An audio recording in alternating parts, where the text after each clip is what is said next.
आश्विन महीने के शुक्ल पक्ष में आने वाली एकादशी का नाम पापाकुंशा एकादशी।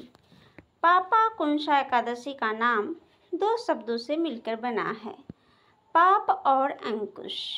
और पापाकुंशा एकादशी व्यक्ति के सभी पापों और अपराधों पर अंकुश लगाती है, इसलिए इसे पापाकुंशा एकादशी कहते हैं। और पापाकुंशा एकादशी का व्रत रखने वाले भक्तों के सभी पापों का नाश हो जाता है और ऐसा व्यक्ति स्वर्ग पर चलता है। इस बार पापाकुंशा एकादशी के दिन भद्रा भी लग रही है, तो चलिए जानते हैं एकादशी का व्रत किस दिन रखना है और हरिवासर का समय कब से कब तक रहेगा। व्रत खोलने का शुभ मुहूर्त क्या है, इसके अलावा भद्रा काल कब से कब तक रहेगा, पूजा किस समय कर सकते हैं और किन किन चीज़ों का दान एकादशी या द्वादशी के दिन करना शुभ माना जाता है। इस बार वैदिक पंचांग के अनुसार एकादशी तिथि 2 अक्टूबर के दिन गुरुवार को शाम 7:11 से शुरू होगी और इससे पहले तक दशमी तिथि रहेगी।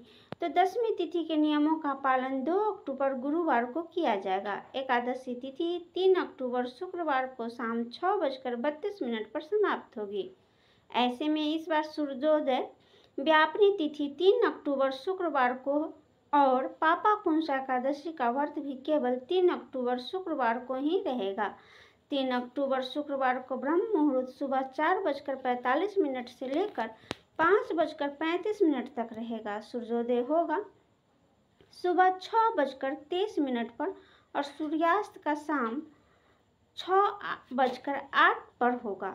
इस दिन घृत योग भी बन रहा है और घृत योग रात 9:46 तक। इस योग में निर्माण कार्य करना शुभ माना जाता है, जैसे कि भूमि पूजन या शिलान्यास आदि।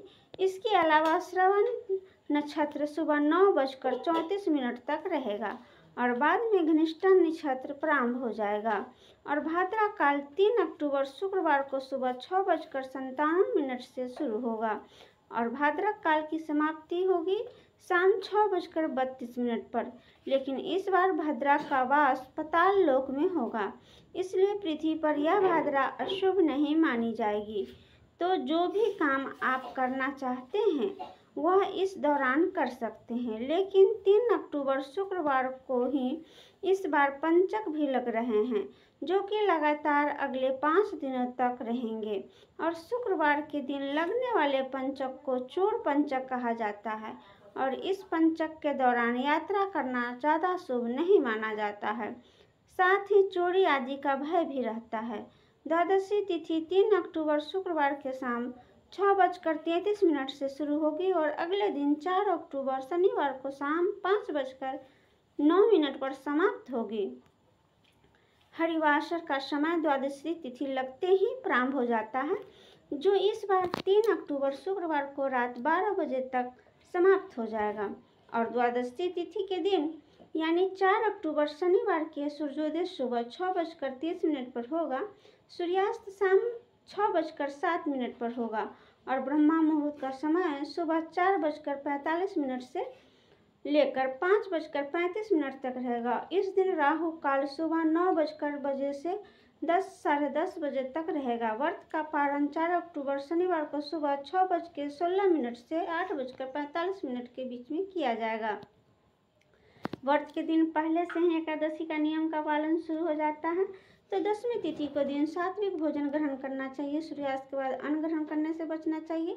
दशमी तिथि को जौ, मसूर, चना, चावल, गुड़, मूंग आदि अनाजों का सेवन नहीं करें और एकादशी के दिन प्रातः काल जल्दी उठकर स्नान करके व्रत रखने का संकल्प ले। फिर भगवान विष्णु को भगवान की कृष्ण की पूजा करें, तिलक चंदन लगाकर धूप दीप नैवेद्य अर्पण करें और भोग में तुलसी के पत्ते रखकर पंचामृत का मौसमी फलों या पीड़ित मिठाइयों का भोग लगाए। इस दिन श्री विष्णु सहस्त्र नाम का पाठ करें और ओम नमो भगवते वासुदेवाय मंत्र का जाप करें, कथा का श्रवण करें और इस श्री विष्णु चालीसा का पाठ करके आरती करें।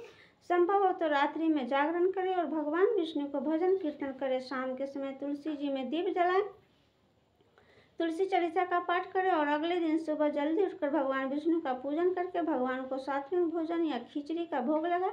तुलसी का पत्ता अवश्य रखें और किसी ब्राह्मण या किसी निर्धन जरूरतमंद को भोजन, अन्न, वस्त्र या दक्षिणा का दान देकर व्रत का पारण प्रसाद ग्रहण करके करना चाहिए।